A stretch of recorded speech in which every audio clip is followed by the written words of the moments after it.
Welcome to Mary Walter Radio, the podcast. It's great to see everyone. A lot of people weighing in already. Thank you so much for joining me.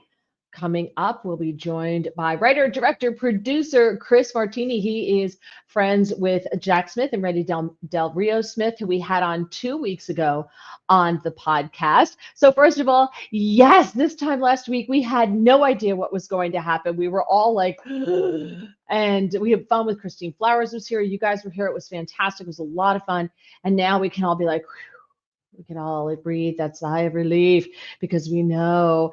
So we'll get to that later in the show. Before we get to our guest, I just want to remind you to please like the any of the videos that you watch on YouTube. If you listen to it on Apple Podcasts or Spotify, please like them. You can subscribe to that as well. Just look for Mary Walter Radio there. I appreciate that. Thank you to Jim E. Jones and Kathy Hatch and Marion for subscribing to the channel. I appreciate you. Just some housekeeping as well. Thank you to Evie for putting the ad blocks for this week's guest together. Thank you to Zach for being our biggest fan. We love you, Zach. And also tomorrow, so a couple of programming notes. Tomorrow, I will be on Newsmax at 8:30 in the morning, Eastern Time, morning show there, Wake Up America. And then I will be, I think it's Newsline at 1:15 p.m. on Newsmax as well. So 2 hits tomorrow on Newsmax. Then I got nothing because Thursday is my shoulder surgery and it is on my dominant arm. So I have no idea what's ahead of me. Although I've spoken to 3 people who have had the same surgery, rotator cuff, a slap tear, got a couple tears in there. And they're like, oh, you're going to be down for weeks. It's terrible. It's horrible. And my surgeon's like, you're going to be fine. So I don't know, because the 3 people who talk to me about it are all men. So I kind of wonder, like, if maybe they're a little bit more dramatic when it comes to stuff like this. So we'll find out. So hopefully there'll be a podcast next Tuesday, but I don't know. It's going to have to be a game day decision. So stay tuned. All right. So let me bring in our guest. I am so excited to have this gentleman join us just because he knows, people that I know who are great people and fun, and they highly recommended that we bring Christopher Martini to the show with us. Thank you so much for joining me. Hey Mary, great to be here, and I got to thank Barry Morgenstein for hooking us up here. So yeah, thank you, Mary. Thank you, Barry. So, Absolutely. And just so you know, this is a little bit different. I think I explained it to you a little bit. This podcast is not something where we just talk and everybody just sits and listens. The people who are watching live on YouTube and on Getter can leave comments and ask questions. So there's a really good chance that this is going to go in a totally different direction than we intended. That happened with Mandy and Jack. They I were love it. on to talk about those newsfront videos, the documentaries on Newsmax. And Jack happened to mention that he is a big fan of the horror genre. And that was Right. one of the first movies. And then the next thing you know, we spent an hour talking about horror movies, and the audience had all these questions and all this stuff. So we went off on a tangent. So I'm just warning you now. No, I love it. Jack and Mandy are gonna produce my horror film, so I love it. Oh, well, we'll have to talk Yeah. about you that as well, because you have, I was reading about you. It's so interesting. You have movies and documentaries in all sorts of different genre, which I thought was really interesting. You have a comedy out, you've got shorts, you have these documentaries. So super interesting. And I'm going to give everyone all the information that they need to find all of your work, and we'll put it also on all social media where people can find it if they're watching or listening to the podcast as well. So Great. let's see who is here. Let's see. Everybody wants to say hello to you. Emotional roller coaster. Are you ready to talk us down? We'll do that later. Porchview Farm says, I've enjoyed this week. We've deserved a break from Biden and kabla blah. That's what she calls it. So they're looking forward to a break from politics. um, Let's see. Barry says, is Barry from North Carolina, formerly of New York and Crooklyn. I wanted to apply for a White House position, but they drug test. Are weeds a drug? All right. All right. I'm gonna horror movies. Horror movies are what keep America great, according to Hermit Sal. So there you go. So let's talk a little bit about you and talk about how you got into, doing what you do, being a writer, director, producer. And because I was so interested with Barry, because I only know Barry from doing the headshots. And then I got to know Barry. I started seeing Barry at CPAC, and I started seeing him at these other events. And I kind of got to know Barry. So it was so interesting to me to find out. I love to find out the path that people took to get where they are. So you started out as a child actor, and the first thing you did was on HBO, and you were working with John Lithgow as your very first gig. That's pretty incredible. How'd that happen? Well, my stepfather was on a show called The Rockford Files, Oh, and sure. Yeah. he passed away recently, but he played Angel. So I come from a film family, you know.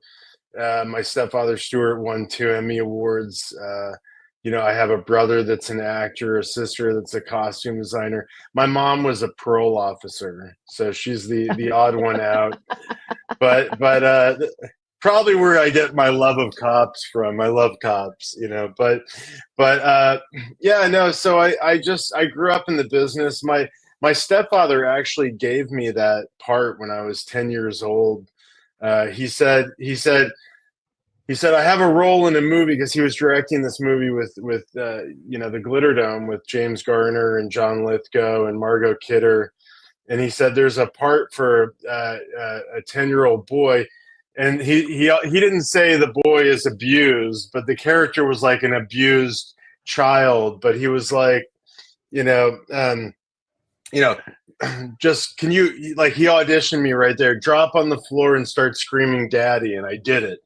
And I nailed it. Yes. And I was also very business savvy at an early age, because they shot the film in Canada, and at like 10 years old I wanted to be sure that I got paid in American dollars, because I knew that the Canadian dollar wasn't so good back in the 80s. So you know, but yeah, no, just, and then, I would, the thing is that I love cinema. I didn't get pressured into it. I really fell in love with it because my stepfather had you know laser discs of, and VHS and beta tapes of some of my favorite movies, like, The African Queen, Oh, Citizen yeah. Kane, Ingmar Bergman movies, Kurosawa movies. So like I was watching these like deep psychological movies at 10 years old, 15 years Wow. old. So I fell in love with cinema. I started making my own movies on video. I like at 16 years old, editing them with VHS, because that's all we could do at the time, from like one VHS to the other. I'd put my brother in the movie. My sister sometimes would do costumes, and it just grew from there. I went to, I wanted to go to NYU Film School, but I didn't get in. And this is if there's any youngsters out there listening, never give up. When you want to go after something, keep going, because, my grades weren't good enough. So I went to University of Miami, but then I transferred to NYU after I didn't get in the first time, and I used the same entrance film. I just got better grades, and then I got in.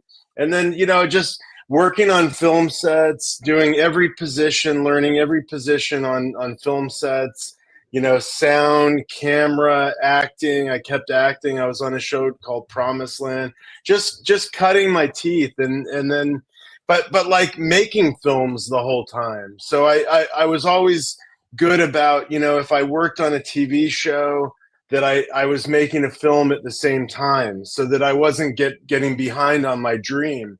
So, and then cut to today, and, the whole conservative thing is a whole other story. If you want, I can get into that, but because that thrust me on a whole new path. But that's Yeah. sort of how I ended up, making films. But one really interesting point is that I never really knew how to tell a story, and I worked with this great editor.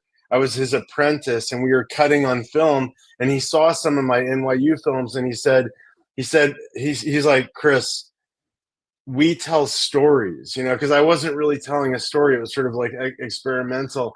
And I just, it took me forever. It took me until I got gray hair to really figure out how to tell a story, you know. And the great thing about being a director is like good wine, you get better with age. So I'm not worried at all, and I love where I'm at this moment.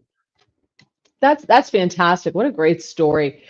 Just so you know, you get to see what are people saying. Porch View Farm says, I love Angel.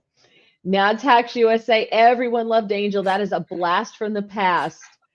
Scott, Rockford Files was one of our favorite shows here. Porchview says we used to wait for the answering machine every week. That's right. My parents. I totally remember I that. actually worked on the Rockford Files remakes, and when I was in film school, I was trying to raise money because I had no money because I never asked my family for anything. But I knew James Garner. James Garner actually sent me a check, and I have the pay stub for $500. Wow. He was the nicest for me. $500, that was my entire movie at the time, you know. Yep. But like you know, he was the nicest guy. He treated everybody. I got to work with him on the remakes of the Rockford Files movie of the weeks that they did in LA Yes. much later. And I got to work directly with him, and he was the most amazing guy. He treated every person on the film set, from like the lowest position to the stars, the exact same way. He fed everyone well. He was just he's sort of like this lost figure. You don't find guys like this in the industry that just are, you know, Yeah. amazing on screen and but also good people in real life, you know. So I was going to tell everyone to go to triplemartiniproductions.com and you can check out all of the go to projects and you can see all the and there's reels and everything and check it all out. But now Tax USA beat me to it and said just checked out your demo reel. Awesome. Do you get behind the camera as a director? Oh yeah, that's I mean, so that's basically what I do is I'm a director now. Like I did acting. I started out in acting. I was on set. I did camera, sound, and then editing for like I'm a union editor also. But uh, now I primarily direct, but I do like to edit my own stuff.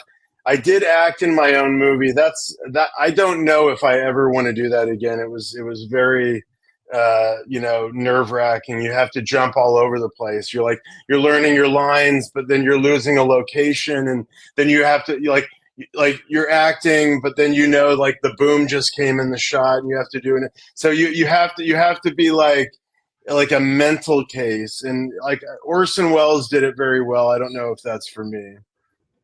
Well, being a Jersey girl, Orson Welles, you know, he created a huge firestorm in New Jersey back in the day, did he not? Right? That was great. Heron South says Angel was great. Rockford Files was one of the few programs we were able to get back home in Hill Country. When was the remake broadcast? I don't recall hearing about it. I've worked on the remakes in like the 90s, I believe, like sort of the late 90s, I believe. They're on IMDb. You know, if you go on IMDb and look at like James Garner's credits, you'll see that he did some remakes of the Rockford Files. I believe it was like sort of the mid or late 90s though. Okay. Let's see. Now Tax has a question, says, as an editor, do you cut film or digital or both? Great, that's a great question. So I started out on film. Like my first job as an editor was as a union editor on an ABC movie of the week, and I was 17 years old. I was an apprentice editor, and we cut it on film. So we cut it on flatbed and moviola, 35 millimeter film, which it's really funny because it was an Olsen twins movie of the week when they were like, you know, 5, 6 years old or something. And the editor went mental on this film because, you know, like basically I had to sync up the whole film like reel to reel. And then, Mhm. you know, and then our editing room flooded, and it was Oh, already finished cutting half the film. And I don't know if anyone knows film, but you hang the film in these bins, and the bins sort of sit on the floor. So the room flooded, and all the film stuck together. It was all ruined, so we had to order a Oh, new print. I really learned editing. This is probably why I'm a good editor, because I had to sync this film twice, and I was watching him cut, so I really got to see him work. But you know, the interesting thing is most editors today had never got the film experience, so they don't have sort of that fundamental right. training that, because every single cut that we made had to matter. Like now you cut in all the play all anywhere you want, but back then you had to make one single Sure. cut, because if you're cutting your film and your work print. So Right. there's a really great story about William Friedkin, the director of The Exorcist. Is he was an amazing director because he had a great story sense, and his first movie was a documentary where he got some guy out of prison who was wrongfully convicted. His film got him out. Wow. Up. I think he's frozen. Oh no, he's frozen. At least it's not me this time, you guys, right? Because it's usually my side that gets frozen. Now it's his side, so I feel better. But I also think it's this program that does this. Well, we'll get him back. And watching your back, I do have your question about his brother Max, who Max Martini, who was in Saving Private Ryan, 50 Shades of Grey, etc. So we'll talk to him about that as well. But if you go to triplemartiniproductions.com and click on projects, and then also the reels are there as uh, we had Now Text USA say one of the ones that I think you'll recognize is the Relentless Patriot. And oh, my cats are fighting. Why are you fighting? And it's a documentary that was done. The painter Scott Lobato. He always has like a white T-shirt on, and he gets up in front of the Trump rallies, and he does like this really quick painting, and it's always something super patriotic, and he does it really fast, and it's so he's got that up there. And what we're going to talk to about, he also did some of the news front videos. Hold on, what is happening? He's got some of the news front videos that are on Newsmax, and he did those with Jack Smith and Randy Del Rio Smith. So he's part of those as well. So we'll talk to, and those.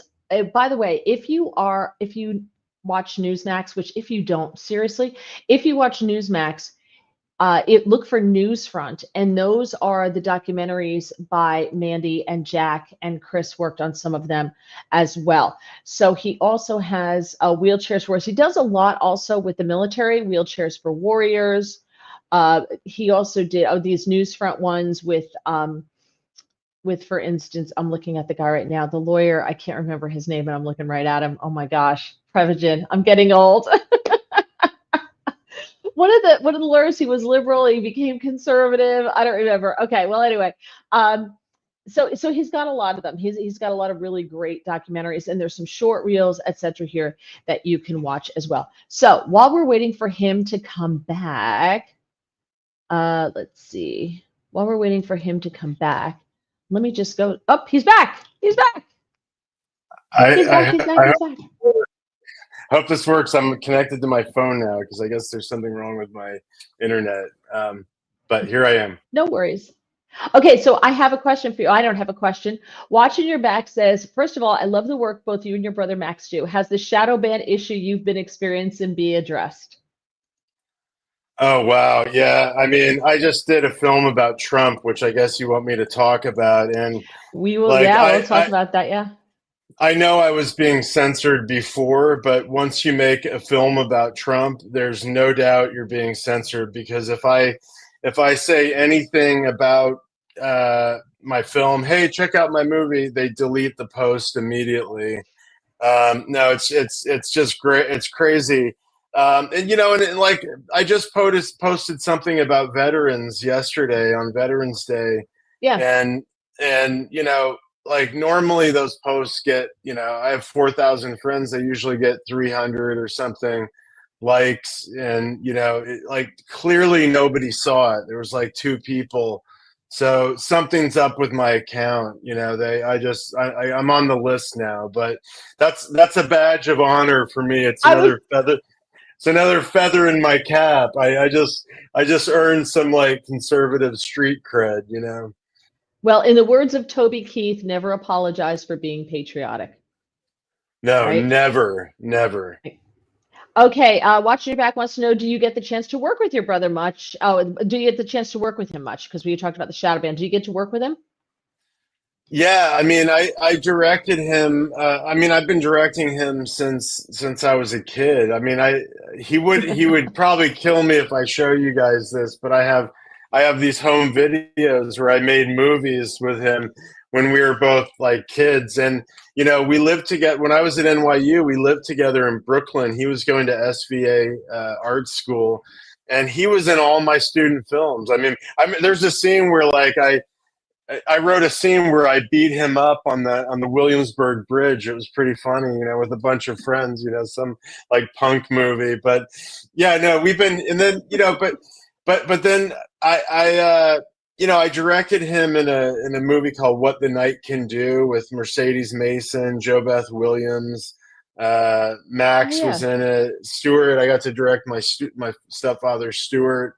So this was like a $2 million film that with a big crew and a decent budget for me at the time. I mean, that's a small budget, but I got to direct him on so many levels. His best role is him playing our dad in my movie Pasta Light, which you guys got to see, and he even acknowledges this as his best role in a comedy about my dad had a pasta sauce company that was a failed business, and he had my brother and I working for him. So I made a movie about this where my brother plays my dad, and then my brother's real son plays me, and then my brother's other son worked in the crew, and then my sister did costumes. It was sort of a family film that we made shortly after my dad passed away. But he was brilliant. He was really funny in that.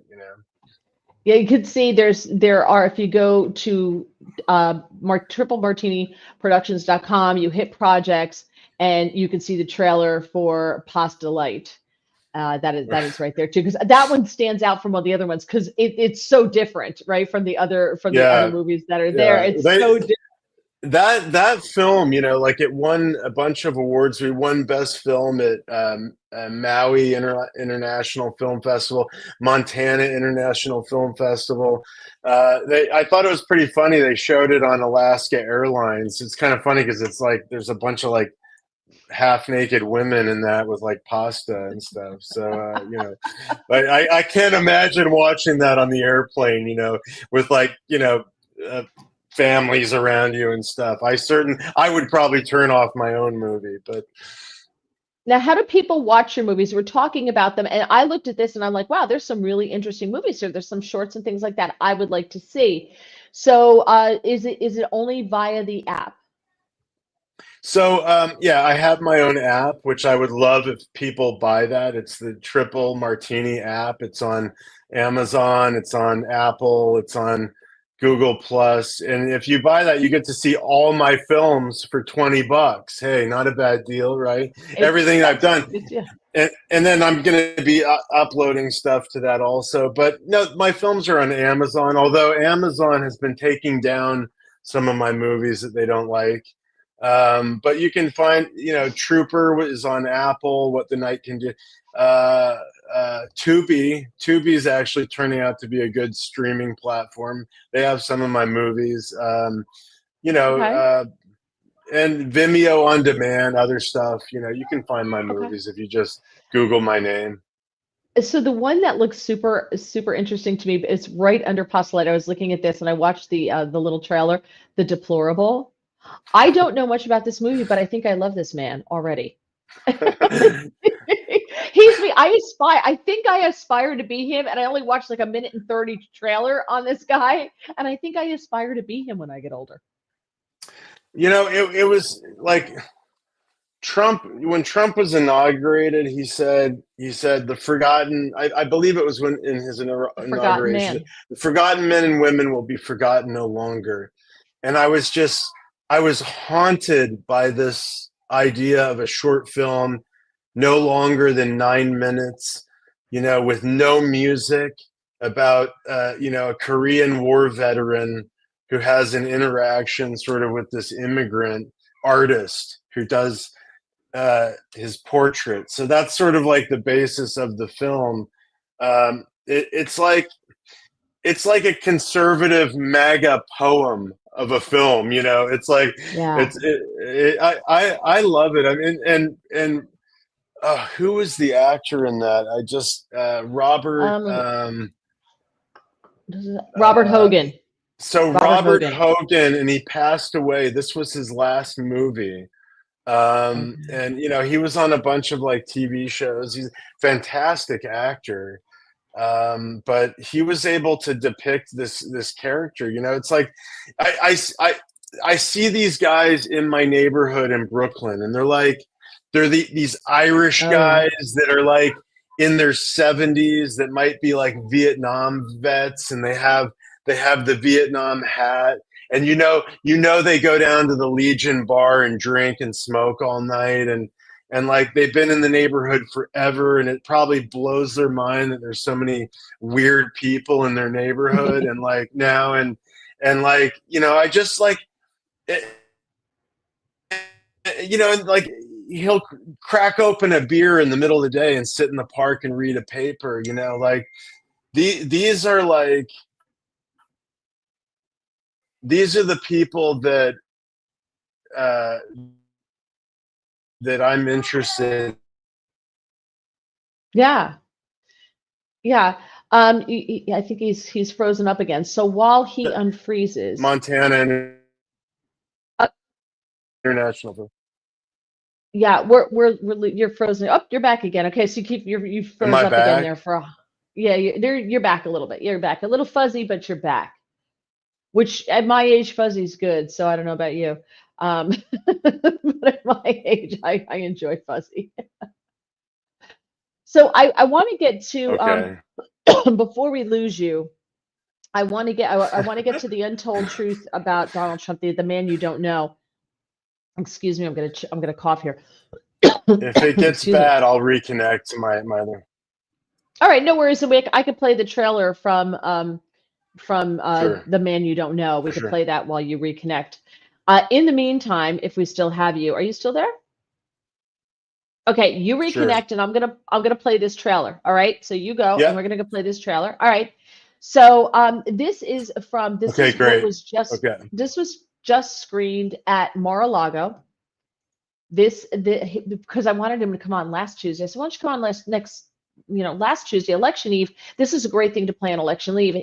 And he said, well, we're going to just be coming back from Mar-a-Lago, where he was screening this movie. And it's called The Man You Don't Know.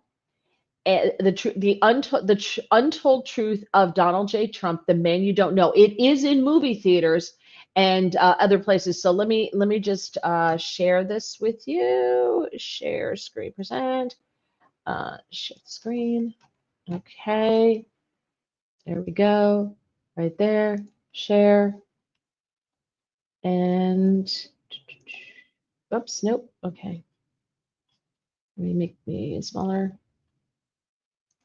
There we go. I want to make me smaller. Mm. Yeah, that's what I wanted to do. Okay. All right, here we go.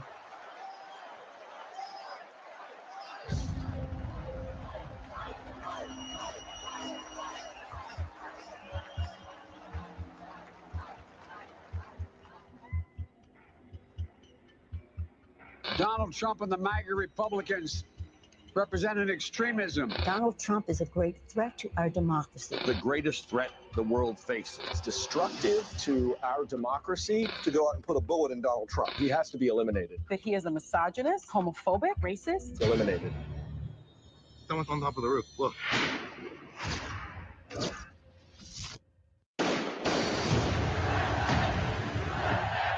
You want me to tell you something about Donald Trump that the media doesn't know?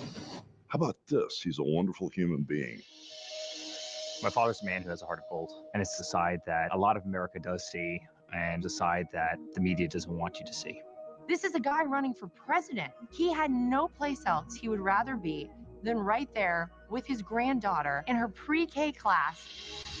He's a very generous, honest, nice guy. He's done a lot of incredible things for a lot of people, but he's not willing to take credit for it. My only child, he was hit head-on by an illegal alien with 2 felony convictions, and I started to become suicidal. As I was telling him about losing my best friend, I could see him tear up. Donald Trump didn't just save my life. He helped me share my Dominic. He is actually very relatable. Hello, everybody. When you break him down, he's actually just a regular guy. He's a great athlete, loves to watch sports. He's a really good golfer. He's crushing hot dogs on the course. What's your specialty today? He's an all-American type person. He loves good casual food. He just like his chocolate bars. The deals we have with other countries are unbelievably bad. He can't stand to see things not done the right way. You should be rewarded for competence and capability in doing a job. When you look at what he's gone through, them trying to break him, trying to kill him, he's still out there fighting. This guy has been tested in every possible way. It's inspiring. I'll call him on the phone as a friend and be like, hey, you good? How you doing? Unfazed. He threatens this entire system of the corruption that is the U.S. government. With all of these forces coming against him, not for a moment did he ever show that insecurity or fear that someone might feel when they don't know what's going to happen to them tomorrow. And that is who Donald Trump is.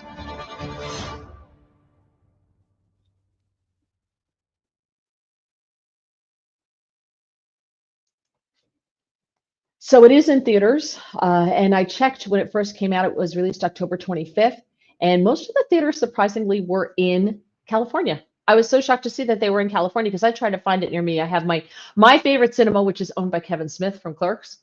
It's like not far from here, and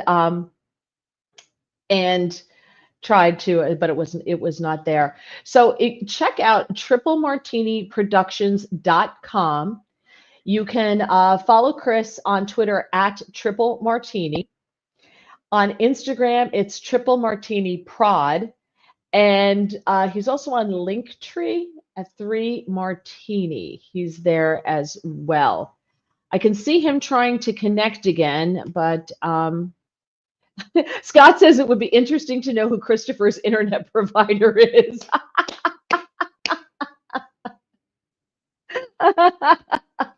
Here he is. I don't know if you heard that, but can you hear me? Yeah, I can hear you. You're kind of fuzzy still, but so far so good. Oh, there you cleared up a little bit. So I really apologize for this. I guess like it must be that everyone in my neighborhood is on the internet. Yes, it's my internet provider is Verizon, I think, or something. I don't know. Oh, there you go. Well, I'm so sorry. Don't worry. I just showed the trailer for The Man You Don't Know. And so you interviewed Hulk Hogan, you interviewed these people around Donald Trump, right? Yeah. So Marcello, my producer, with Global, started with him. Lynn Patton, Siggy Flick, sort of the Trump children, Don Jr., Eric Trump, Lara Trump, Kimberly Guilfoyle. And so we did this sort of with them, and and then the friends that came in that wanted to speak, like Hulk Hogan and Frank Stallone. Those two guys steal the show. They're the best things in the movie. They're amazing, so yeah. Yeah, so the movie came out on October 25th, and when I went to see the theaters that it was in, it looked like it was mostly California. It looked like a very West Coast release. And I checked the theaters near me. It has not come around here. I assume it's a very limited run. Is that what's happening, that you can't see it in a lot of theaters? Well, just in case you lose me again, I'll make it really quick. The movie theaters did not want this movie to come out, this movie about Trump right before the election. So, so they didn't even show it in New York. My last movie, The Relentless Patriot, which we also premiered at Mar-a-Lago, came out in June. That had more theaters, and there was like cussing, swearing, and Trump was also in it. But this was a movie about Trump that paints him in a good light right before the election. I think someone in Hollywood or somewhere made a phone call and said, give them the worst times to show this during the day, the worst locations. I got an email from a PhD in Maui who went to go see the film. She showed up at the theater. They said it was sold out and that they would have to stand up. They went inside the movie and there was nobody in there. Okay. Now this is where it gets crazy. They started watching the movie and there was two women behind them that started heckling at them. And, they were shouting liar and this and that and at the screen, and then giving the women a hard time about supporting this movie. These two women got out of their seat, were harassing the women in the aisles, like spraying some sort of aerosol at them. Just crazy. We got a bunch of these kinds of stories, just crazy. And then when the movie was over, the theater said that it wasn't sold out. So it was almost like someone hacked into the system. But to make a long story short, we don't take no for an answer. My producer, Josh, myself, but Josh was the one that was like, no, we're going to get this scene before the election. He sent it to Twitter, to X, and got it in front of Elon Musk. Elon Musk watched the film. So what happened was Benny Johnson. So we put the whole film on X. Benny Johnson shared it. And then Elon Musk shared Benny Johnson's post. So we're up to about 55 million views that at this point. So I would like to think that we helped put Trump in office with this film, because I think we're at about 40 million right before the election. People that saw this movie, that can see this man in a different light. This movie will spin the narrative on what the media is saying about him, and it's not just him. It's Giuliani. It's me. It's anybody that supports this man. It's Scott Lebedo. It's like anyone that supports this man is automatically put in this category of being something that we're not at all. So I'm kind of gonna go off a little bit here because of what you just said. So moving away from the movie aspect of this, but what you just said, do you think what happened a week ago today, that overwhelming mandate, the throwing out of Gascon in California, I can't believe AOC got reelected. What the hell, New York? But there was a lot of people got their heads handed to them, got a really hard smack of reality. Do you think that changes now because we're the majority, right? We're the majority now. So I was thinking about this today. So if this is why I think things are going to change in the film industry from what you just said, because if a studio executive looks at that map of the United States and they see how much red is there as opposed to how much blue is there, they're going to want to rethink their content, sort of the projects that they're developing, because they're certainly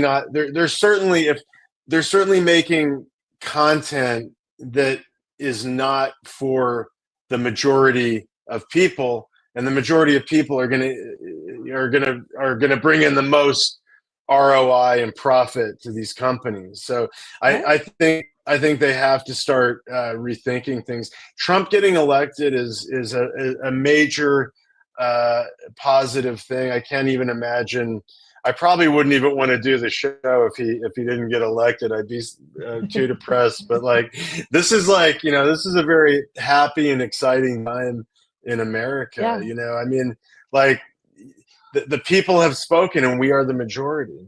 So. Right. So, but what you're saying about Hollywood rethinking it, it's been this way for a while now. You saw The Passion of the Christ. Mel Gibson had to basically go out on his own and make that movie because Hollywood wouldn't touch it, and it made a ton of money. It was incredibly popular. People flocked to go see it. Reagan, I saw Reagan. It got like 13% approval on Rotten Tomatoes, but it got 98% approval by the people who actually watched it. Right. So I don't know if Hollywood gets the message. I mean, I would like to think that now after this election, like maybe that's what woke them up. But this has been happening, in my opinion, in the movies for a really, really long time. Just watch these streaming companies now and studios now start to show content that would otherwise get them in trouble maybe a year ago, or even a week ago. I think you'd be really stupid to make movies or TV shows that alienate that many people. Look, he won the popular vote. We took all three branches of government. We have the Supreme Court. That's a lot of support. So right. I'd be very surprised if, like, all the studio executives are sitting down at the in a boardroom going, okay, what's going to be our next film about women in male sports? I think that they're gonna, look, there's a place for that too. It's America, right? But the problem is there was never a place for our kind of stories, so right. And now it's clearly just a bad business decision to not embrace what we see is happening in America right now. Right. Let's see. We have some questions. Sal wants to know, what is the difference between a producer and a director? Which job is more difficult, and who has the final say in how the movie is made? Well, that's a really good question. So no job is more difficult. Like, making a film is one of the hardest things ever. I didn't mention this, but we made the Trump documentary in 2 months, a feature film from start to finish. I started writing it in July under the supervision of my producer Josh Machello. It was his idea. I was writing in July with Josh, and we were shooting in August, and we were wrapped in theaters in October. So that was like under 2 months. But it doesn't matter. Even if you have a regular movie, it's still, making a movie is a monumental task, and every single position is equally as difficult, I think. But that being said, raising the money and getting the film seen is what the producer's job is for the most part. Like, Josh is a creative producer, but like also, but getting the money and getting it seen is sometimes the hardest thing. A director should just know what he's doing, should love movies. He's the guy who has got to find that sort of diamond in the rough. So like, when you're shooting, every scene you do, Elia Kazan, my favorite director, was like, every scene you shoot, you have to find that diamond in the rough. And if you don't find that, you haven't done your job. So the diamond in the rough could be this brilliant moment between the two actors, or in a documentary, like a good juxtaposition of archival and, B-roll or interview or something to create some kind of meeting. Or it could be in the lighting, just if you have nothing of that in your scenes, you can't move on. So the director is just finding the best and telling the best moments and telling the story. Who has final say? It really depends. On this particular movie, it wasn't me, but I was okay with that because I know Josh and I sort of were on the same page. But if it was what it comes down to is whoever brings in the money has the final say, unless you're like a really powerful director, you know, that can say, you know, I get final cut. If you're the director and you know that you're bringing in sort of the attractiveness of your project just because of who you are, it could be an actor. I mean, like if you get Tom Cruise and everyone else who's making the movie, no one's heard of anyone else, then Tom Cruise is probably going to have final cut. You know, it really depends on who's bringing the most value, I think. Right. Who's bringing the money? Who's making it But rain? but also, you know, like if I spent, you know, 10 years writing a screenplay and I went out and got the money and it was sort of my life's work, I would probably retain final cut because I put so much of my life into it, you know. Right, right. Now Tax says in the early 80s, I owned a commercial photo lab when Verichrome was big and did a lot of print film. It's a lost trade, he says. All right. Gregory wants to Yeah. know, Gregory wants to know, do you have any good Buffalo stories from the Stone Child? Ah, they're checking out your webpage. Look at this. I actually do because I'll see if I can make this quick, but no one knows I made like the wokest movie ever. My Native American movie, The Stone Child, before I even knew what woke was. I just wanted to tell a story about Native Americans. I was genuinely interested in the history and everything. But I was working at MTV at the time, and I produced this film from New York. So I knew I had to go out to South Dakota to shoot this thing, but I couldn't be there for like all of pre-production. So I was looking for a buffalo ranch, and you know, just on the phone, I was like, "Hey, do you know anyone who has a buffalo ranch in South Dakota?" I finally found this guy who was like Native American, but like French fur trader, like Métis or something, but he was also a rancher. And I had no money. I mean, I was trying to make these films for nothing, and I was like, "Hey, man, I'm in New York. I want to come out. Can you let me film on your buffalo ranch and use your herd of buffalo? I also needed a herd of buffalo in the Badlands, in the middle of the Badlands." And this guy had it. He had everything I needed, and I was like, "But do you want money?" And he was like, and he said, "If you get into the Cannes Film Festival, you have to take me. Otherwise, you don't have to pay me." So the whole time I was like, "Okay, I love this guy. Is this for real?" You know, and I never met the guy. I never saw the ranch. And finally, we show up the day that we're supposed to film on his ranch, and he was supposed to be there to let us in the gate, and he wasn't there. So like, it really funny, like I'm sitting in this van with my crew, and I'm like, and there's a herd of buffalo behind the gate kind of staring at me, and the rancher was supposed to open the gate, and the whole crew's staring at me. They're like, "Chris, you're the director, you gotta get out there and let us in." So I walked into the herd of buffalo, opened the gate and let us in. The rancher, this guy Clint, never showed up. We went inside of his house, and it was the weirdest thing. He wasn't there. Someone later told us he was like hungover from the night before, and he was like at his other house.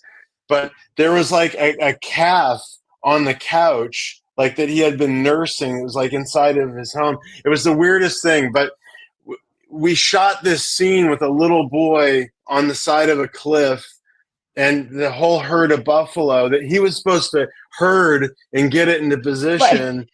We shot this whole scene without him, and it was crazy. And this is the magic of filmmaking, because it was also dangerous. You know, those are really dangerous animals, right? But this is the magic of filmmaking, is like you film the kid standing on the edge of the cliff separately, right? And then you cut to the reverse, and you can make it look like they're in the same scene, but you shoot them separately. And we were so scared of the buffalo that we filmed them from the van, you know, with the camera inside the van. But you can't tell the difference in the movie. It looks like he's standing right there next to the herd. Anyways, that's so my, cool. May I just say the fact, first of all, Gregory, great question. I'm so proud of you. Get a gold star for Great today's question. podcast, Gregory.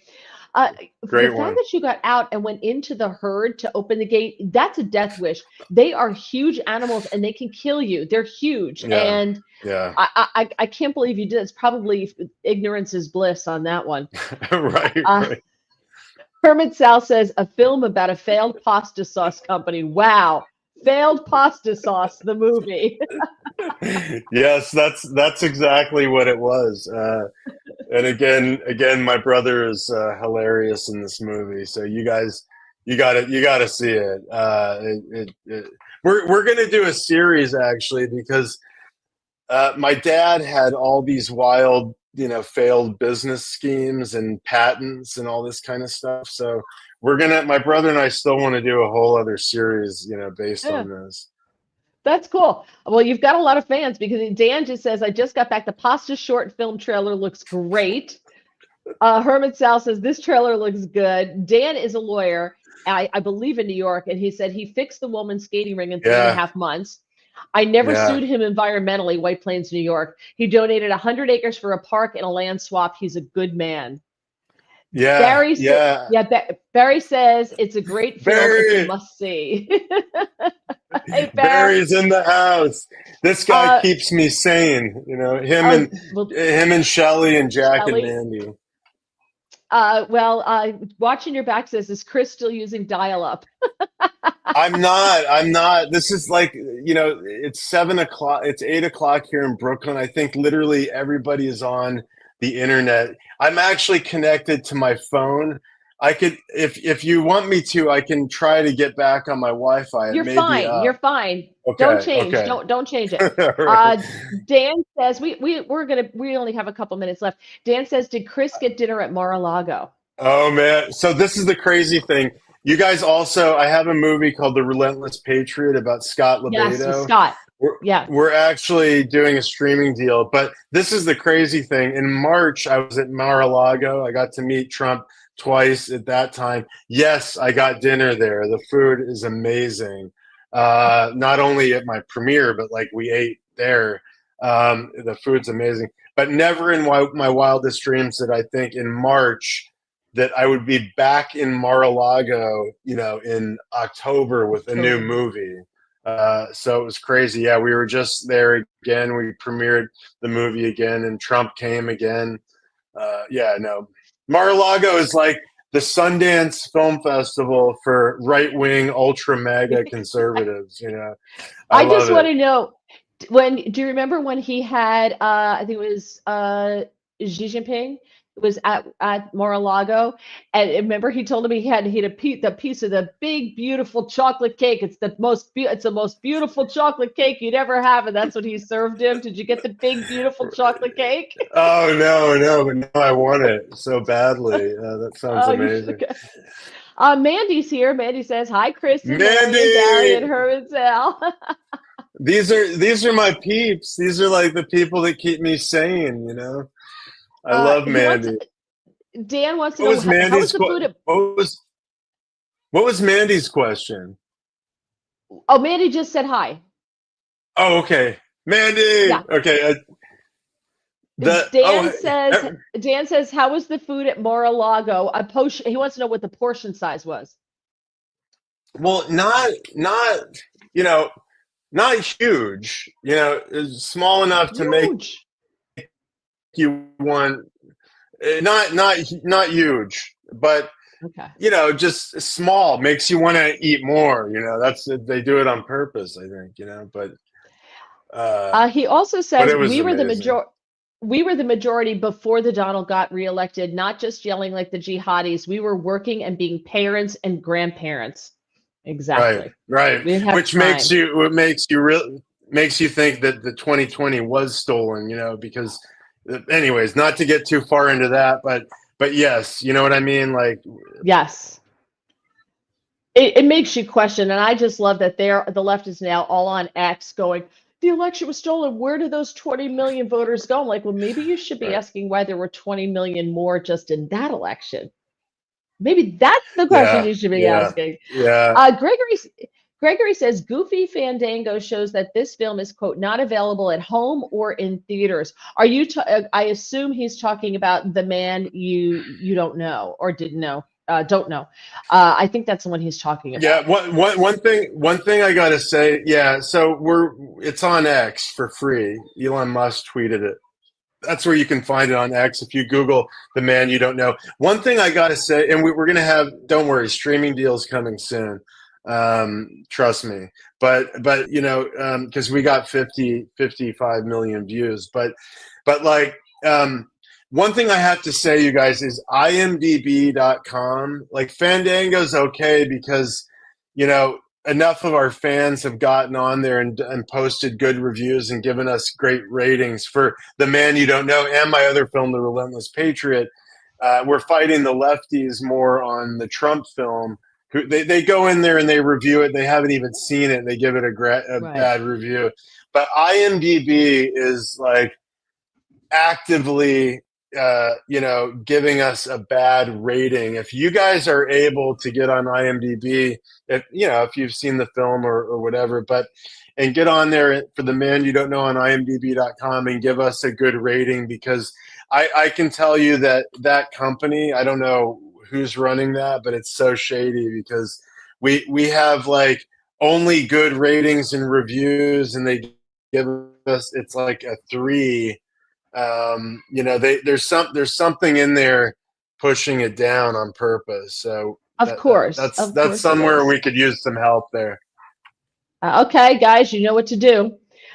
Mandy wants to know, who are some of your favorite directors in your favorite films? Say them.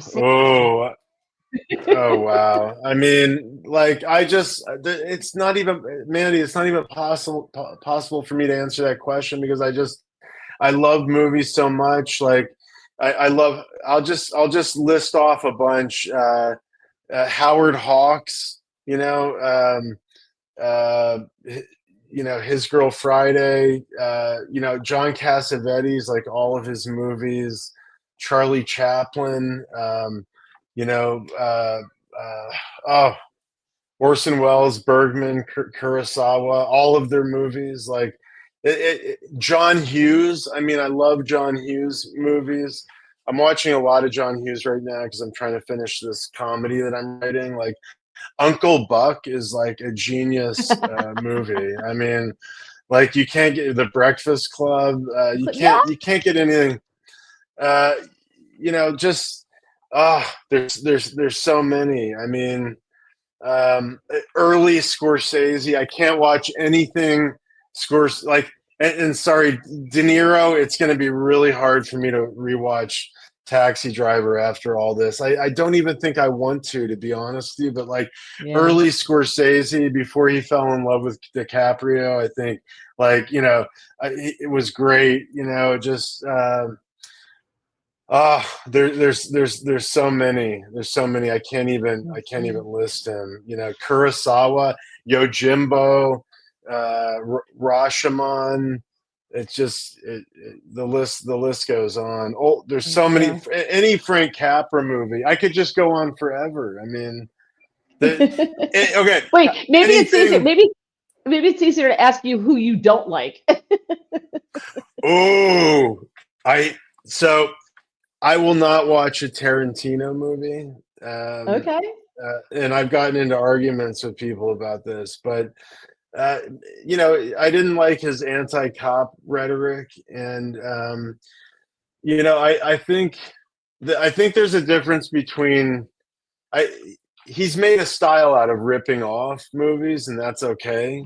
But I personally believe more in sort of like having your favorite movies inspire you, but not like blatantly ripping off scenes. I mean, I love Spielberg. Spielberg actually gave my brother and I some film. Like, when we needed film stock in LA, my brother and I made a film. It wasn't a very good film, but Spielberg gave us the film stock. Our production assistant walked into DreamWorks and said Spielberg, and they just were like, here, and they gave us like 100 rolls of 35 millimeter film stock or whatever. But even Spielberg, I think, has love him to death, but there are a few movies that remind me too much of like some of their favorite movies. Coppola is a genius. Robert Evans is a great producer. Any movie that he produced, also like Rosemary's Baby, That's a good movie. just The Godfather. I mean, like any of the so many. Okay, over on Getter, Mike's right says, "You are so cool." And then he says martini and put 3 martini glasses. Mandy Sal says hello. Gregory said, "Thank you, sir. Best story ever about the bison." By the way, they're bison, not buffalo, everyone. It is. That's right. They're bison.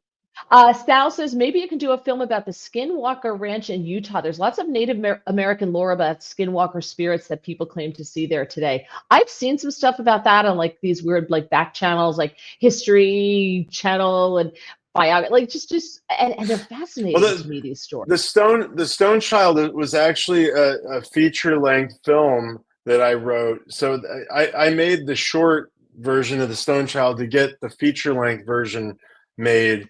The feature length version was shortlisted at Sundance. We got very close there, and so I still want to make it. Although I don't know I'm going to get their support now, not after the Trump thing. But that's okay. I have Mar-a-Lago, the new Sundance for. That's exactly. Hey, knowing Trump, he'll make that a thing. So I love that, like a Sundance for conservative films. I think that's fantastic. The coolest. It's way cooler than Sundance. Mar-a-Lago? Are you kidding me? All right, for those of us who have been there, we no one likes to show off. That's all I'm going to say, Chris. way more beautiful people too at Mar-a-Lago than Sundance. I mean, no, I can't imagine. Mar-a-Lago. You could probably do an over/under on the number of milliliters of Botox per square foot in Mar-a-Lago. Everybody loves it. Mandy says, "Love you, Chris." Sal said, "Great podcast. Porchview Farm. This has been so much fun. Great discussion. Thank you." Mandy says, "Mandy and Jack are in the house. Barry wants to know how their dinner was." I'm not going to put that up there. Dan says, "Great live cast, compelling. Everybody loves you." I'm just trying to. I'm sorry, you guys. I'm sorry about the internet. I have no idea what's going on. It's usually pretty good, but. Okay, so we're coming up to the end here. We're a little bit over. Watching Your Back says, "If Hollywood let you work there, who would you like to work with?" Good question. I still have a lot of, hey man, if it's Clint Eastwood, I better hurry. But I love him. I love that guy. Oh my, wow. I mean, but I really like Paul Schrader. He wrote Taxi Driver. He's a great director. He did Affliction. If Mel Gibson, I would do anything for Mel Gibson. I would bring him his coffee, I think, also. But Mel is just like a great guy. Gary Sinise, obviously. Here's the thing: is like there's so many. Oh no! People in Hollywood that are probably conservative and probably don't disagree. Still frozen? You're good. You just went really slow, but you're there. So go. Okay. Am I? Can you hear me? Okay. Yeah, you're good. You're good. Okay. I was just saying like that. There's a lot of conservatives still in Hollywood. They're just. Actors are at the mercy of agents and managers, so if they start saying anything, like their careers are gone like that, I know. So for me, I like to think of myself. I aspire to be John Cassavetes. He's probably my favorite director. If you go on YouTube and put John Cassavetes TV rant, is the best thing you'll ever hear, where he's ranting against television in Hollywood. He's sitting there with like Gina Rollins and Ben Gazzara, and he's going off on how much he hates Hollywood and television. It's the most amazing rant you've ever heard. I think everyone should find this and watch it. It's so amazing. But my point is that as a director, an independent director, like, it's almost better if I stir the pot. And I'm not doing it on purpose, but I certainly don't think I just think I create my own stuff, my own destiny. I'm not at the mercy of agents and managers yet, so but there's a lot of people like me, I think, too, in Hollywood. Yeah. Let's see. We're running behind on comments. Barry says that you do a mean Johnny Cash at karaoke. Would you like to do some for us? Oh, not now. You're gonna have to see the videos that they post about me singing that I'm too embarrassed to post. But we're gonna get you drunk. I didn't do a good job last time we went to the bar with these guys doing karaoke because there's something wrong with my microphone. No one believed me, but truly there was. Just like today, there's just something wrong with my dial-up. Mandy says yes to early Scorsese. She says Jack says the same thing about Tarantino that you said. Dan says Blazing Saddles and Life of Brian, Mel Brooks. That's his favorite. I mean, no, that's Life of Brian is one of my favorite movies. I mean, like, just the opening with the 10 Commandments falling, 5 commandments, or the first artist, and they have like the cave painter, and he's, or the first art critic, and you see him peeing Your on first art critic, yeah. the cave. I know, it's just is Mel Brooks still alive? That's a question for my audience. I think he is still alive. I'm pretty sure he still is. And he has commented on things that he did in the past and how sad it is that you can't even show some of those movies like Blazing Saddles today. Because today people don't get that the joke of Blazing Saddles is they were mocking racism, the whole thing. The whole thing was a big finger in the eye to racists. It was, but they can't see it that way because I just think people have lost the ability to laugh. Like, I'm offended. They're immediately offended. They can't let it down and just let it go and laugh at something that's funny. It's funny because it's partly true and partly so wrong, right? But they can't laugh at it because of that partly true part. So yeah, the whole woke thing is just killing comedy, and a lot of comedians, even if they're on the left, would agree with that. Here's an interesting aside. I edited a movie called Dirty Movie for National Lampoon, and I actually got to I got to work with Chris Maloney on that. He directed it, so I was editing for him. We were in the same. He was in my little apartment here for like months. We were editing this movie together, but that movie like makes fun of everybody. Like,